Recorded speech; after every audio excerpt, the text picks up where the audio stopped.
Hello and welcome to Psych 100, Introduction to Psychology. My name is Melissa Ferguson and I will be your professor for the semester. When you're emailing me or talking over Zoom or you stop by office hours in person, feel free to call me Melissa. If you're not comfortable with that, you can call me Dr. Ferguson, Professor Ferguson. A couple semesters ago, a student was calling me Dr. Fergie and I kind of like that, so Dr. Fergie is just fine too. So the best way to get a hold of me is going to be email. When you email me, go ahead and put that course name and CRN in the subject line. We are Psych 100 and our CRN is 20974. That just helps me narrow down from the 5 classes that I have what class you're emailing me from. If you email me directly through Canvas, that information is already there. My office will be in LLSS 378. I'm across from all of the classrooms on the 3rd floor. There's 2 sets of office. There's English and social sciences. So you want to go to the ones on the, I would call it the campus side of the building. I will have in-person office hours 1 to 2 every Monday and Wednesday. And then on Zoom 10 to 11 on Tuesdays and 12 to 1 on Thursdays. And you can find the Zoom link on the homepage of the class. So our textbook. This year I have adopted an OER, which is an open educational resource. It is free and it is online. You can pay if you want to get a print version. So you just click a link and here is our text. If you go to the table of contents, we're in this first chapter here in week 1. So you can just click over here to get to that first chapter. All these pop-ups haven't been happening earlier on when I was using it throughout the summer. And then you can just go ahead and read. It allows you to highlight. You have to log in to do that, however. It has different guides. If we go back to the first page, you are able to buy a copy if you want to. And then someplace, I just saw it a minute ago, here, you can download a PDF if you'd like as well. So there's many different options. If you want that print copy, you can again, buy a print copy, or you can download the PDF and print it up yourself as needed, or you can just use it as an e-text. And there are some student resources available as well. So just gives you some guides and things of how to manage with this open educational resource. So just to explain what this class is all about, Psych 100 is Introduction to Psychology. It's a survey course, so we're going to cover a lot of topics in a very shallow manner. We're going to introduce you to the idea of what psychology is. It's the study of mental processes and behavior. We're going to start off explaining what it is, and then we're going to talk about methodology, research methodology, then go into physiological psychology, understanding how biology influences behavior, talk about sensation and perception, focusing on vision, but a little bit about hearing and taste.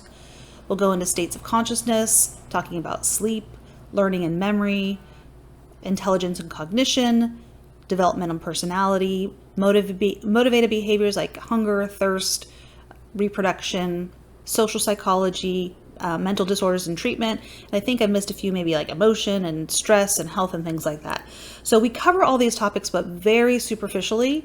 And then if you're interested, you can go off and take semester-long courses in most of these. We have research methodology here, biological psychology, psychology of learning class, development, personality, social psychology, and abnormal psychology. So we have a variety of them here at the community college level or when you go on to a 4-year college. So what to expect? This is an online course, meaning it's asynchronous. We don't have any scheduled meeting times.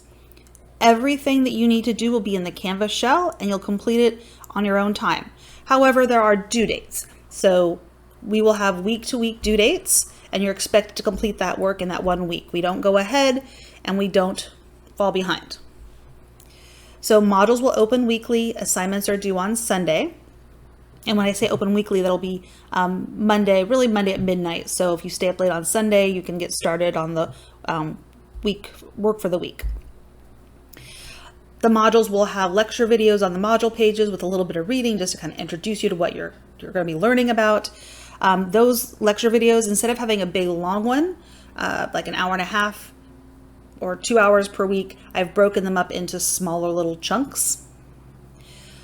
Each week we have one discussion that you need to participate in, one quiz that you'll need to take, and then we have 3 larger 25-point assignments. And those, I've given you options on how to complete those. And so you can be just write essays, like a blog post basically, or you can get a little more creative and even make a video.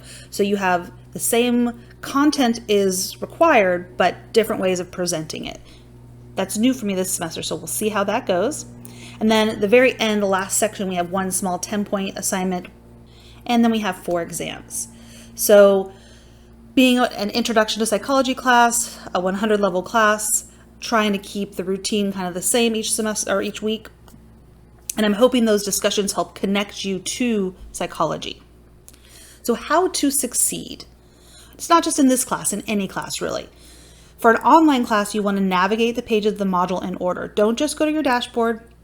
Don't skip ahead. Go start at the beginning of the module and go through. And I'll show you what I mean here with that in a minute.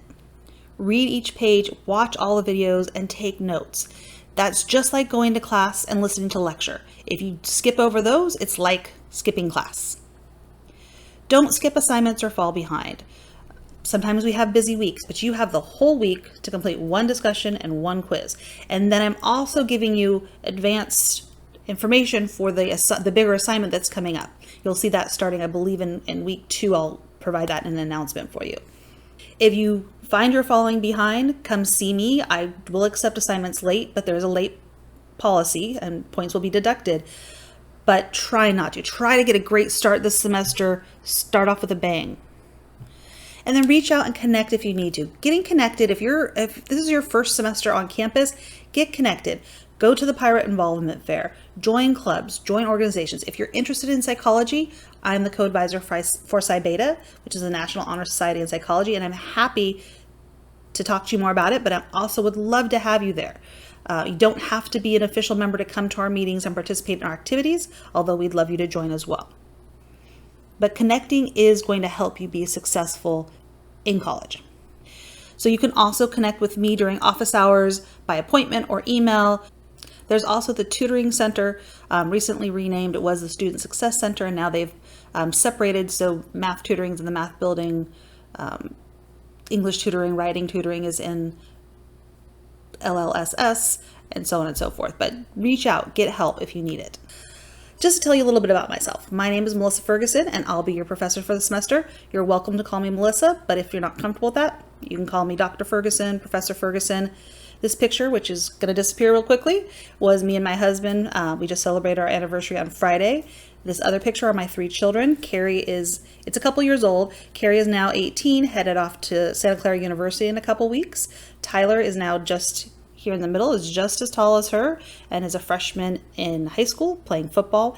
Camille is now in 6th grade. She's grown a little bit, but anyway, this picture says 1,000 words about their personalities. So I got my bachelor's at San Diego State. When I was there, I was doing developmental research, and I thought I wanted to be a clinician. About my 3rd year, I took an experimental methods class and decided that I really enjoyed research. So I stayed at San Diego State and got a master's after I graduated with my bachelor's. And there I did physiological psych research and fell in love with it. That was definitely what I was meant to do.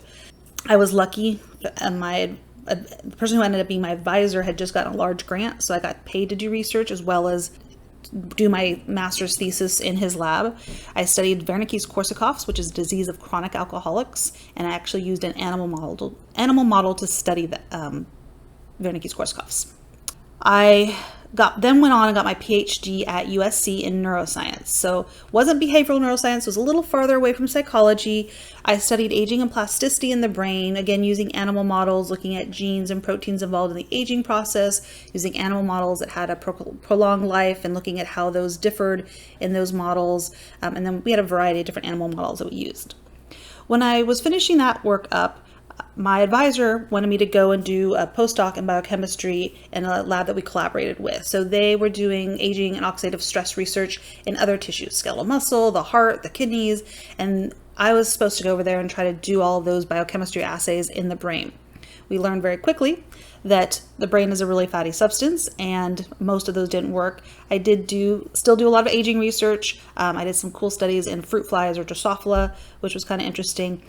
But it wasn't where I wanted to be. I really loved research, but where I had ended up in biochemistry wasn't very family friendly. So I kind of took a step back, applied for some teaching positions at community colleges, and I was an adjunct professor then for 12 years.